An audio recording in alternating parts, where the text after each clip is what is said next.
kan hriat thu angin hei coronavirus wangin khovel kan ya lockdown te kan tia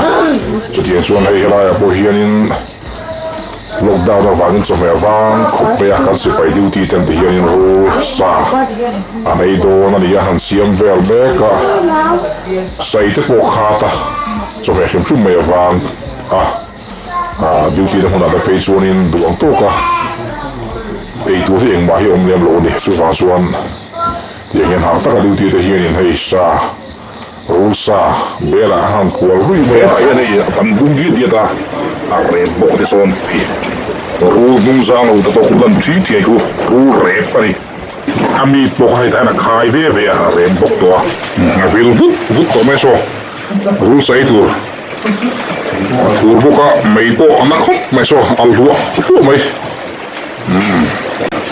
COVID-19 duty cho mẹ ống lầu cho mẹ vang bốc xí sắp mũ xuân rú lại chú tuy thì ta kinh ấy đồ này xiêm ta tu na hiam hay rú chuông khá hay tu đã học từ nên bột linh đôn tôi tu na hiam sao về hay sa thì thêm vốn vốn mày anh lấy đại thì vốn thiên lạc chút thì ni khả năng suy mà suy tận thấy đó nấu cái gì á, đã đi,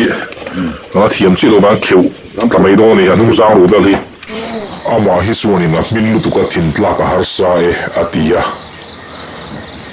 anh ấy thấy đó, để cái món này, mình bao giờ thiên lạc cũng sắm mềm, nhiều số cả, mà rồi chú, lâu ấy đồ chuyện đấy, sai mi, anh ấy à, sẽ nhiều tụi nó ai là hay thì anh bớt nhiều vel ta đi à. Duang trên na phụ lâu đâu hết cô đi mấy thầy,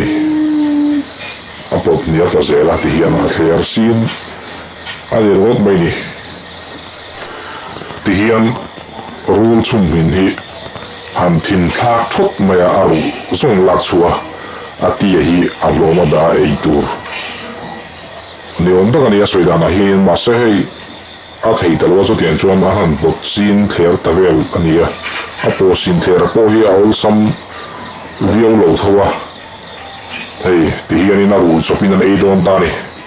bộ xin zel khanin say mà ông lâu đâu anh tin niệm thì hiện nay bộ bung tập nhiều việc mấy thì hiện nay khéo tham đầu don bộ này là lắm tiếc số này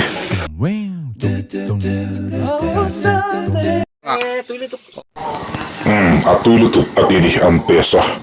hay rule sáng ngày khani ya ăn cho mẹ lại tất cả này lại tất cả hết chú các cô vào màn đón tàu lâu hay già nào đấy anh ấy đón xia hay bây giờ hiện ăn xuống vút vút đặc khu cần mua cái hòn sand đó này cái chú ăn cho mẹ anh ấy lại rồi chú cần cô vào màn tàu lâu anh ấy